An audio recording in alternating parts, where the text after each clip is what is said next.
কথা বলবো অসাধারণ একটি ফ্ল্যাটের ডিজাইন নিয়ে। এ ধরনের একটা বাড়ি করতে হলে জমি লাগবে 39 ফিট লম্বা এবং 32 ফিট চওড়া। অর্থাৎ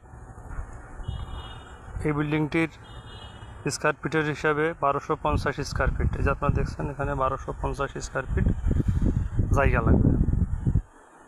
এবার আসি এই বিল্ডিংয়ের অভ্যন্তরীণ একটু ডিজাইন সম্পর্কে। এখানে 4টা বেডরুম, বেড নাম্বার 1, 2, 3 এবং 4। এখানে বাথরুম আছে 2টা, একটা কমন বাথরুম, যেটা কমন বাথরুম। এখানে একটা বেসিন ব্যবহার করা যাবে, এটা এই বাথরুমে সব রুম থেকেই ব্যবহার করা যাবে। পাশাপাশি এখানে একটা কমন বাথরুম রাখা আছে। একটা গেস্ট যখন বাসার ভিতরে প্রবেশ করবে তখন এটা আছে লিভিং প্লাস ডাইনিং এবং এটা আছে গেস্ট বেডরুমের সাথে আছে একটি কমন বাথরুম। এখানে যে লিভিং এবং ডাইনিং স্পেস একটু বেশ বড় পরিসরে, কারণ এখানে প্রচুর ভেন্টিলেশনের ব্যবস্থা আছে। একটা খোলামেলা পরিবেশ, বাসার ভিতরে বসবাস করতে খুবই প্রাণবন্ত মনে হবে। এখানে এই বিল্ডিংয়ের মাঝখানে সিঁড়ি, এই সিঁড়ির প্রবেশ করা যাবে। এবার যদি এই বিল্ডিংটা যদি আমরা 2 ইউনিট করি, তো সেই ক্ষেত্রে এখানে একটা ওয়াল দিয়ে এটা একটা বাথরুম হিসেবে ব্যবহার করলাম, এটা একটা বাথরুম হিসেবে ব্যবহার করলাম, তাহলে আমরা এটা 2 ইউনিট হিসেবেও ব্যবহার করতে পারবো। তারপর আসি বেলকনি সম্পর্কে। এখানে বর্তমান একটা প্রবণতা আসছে যে রুমের সাইজে বেলকনি না ব্যবহার করে একটু ছোট্ট পরিসরের একটা বেলকনি থাকবে এবং দেখতে সুন্দর লাগবে। এবং এই বেলকনিটার সৌন্দর্যের উপরে বাইরে থেকে নির্ভর করে যে আপনার বাড়িটা দেখতে কত সুন্দর। সুতরাং বেলকনিটা সুন্দর হতে হবে, তা নাহলে বাড়িটা বাইরে থেকে ভালো দেখা যাবে না। তাহলে এখানে একটা বেলকনি, এখানে একটা বেলকনি। এটা সিঁড়ি রুম, আগেই বললাম যে এখান থেকে সিঁড়ি দিয়ে এখানে প্রবেশ করা যাবে। আমি যখন 2 ইউনিট হিসেবে ব্যবহার করব তখন এই পাশে একটা দরজা থাকবে, এই পাশে একটা দরজা থাকবে।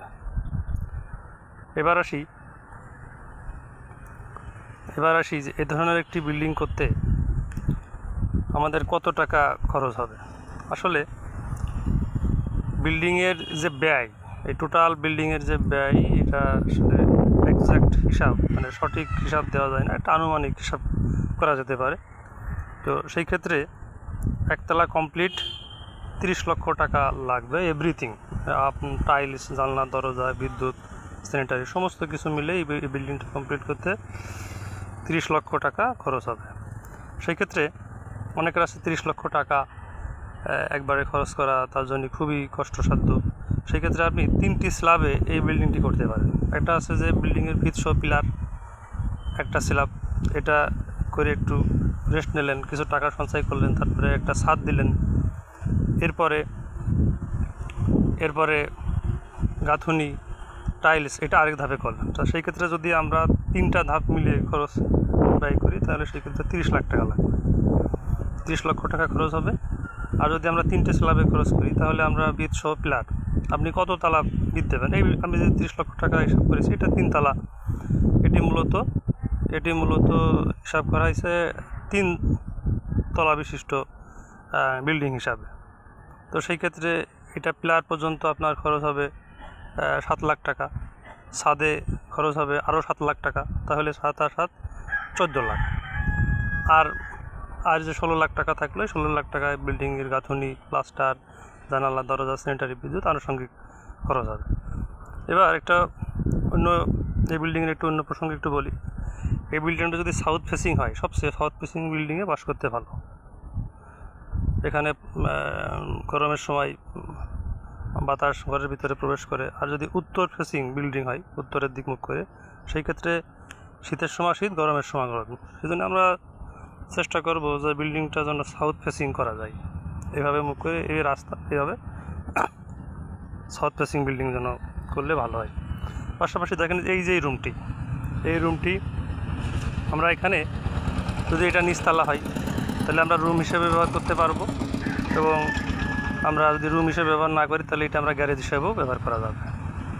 সেই ক্ষেত্রে এটা যদি আপনারা শহরে 2 ইউনিটে ব্যবহার করতে যদি করেন, 2 ইউনিটে করতে পারবেন, 1 ইউনিটে করতে পারবেন।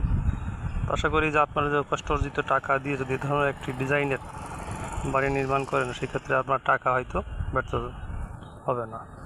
আজ এ পর্যন্ত, আগামীতে নতুন কোনো বাড়ির ডিজাইন নিয়ে কথা হবে ইনশাল্লাহ। দেখুন, সকলে ভালো থাকুন।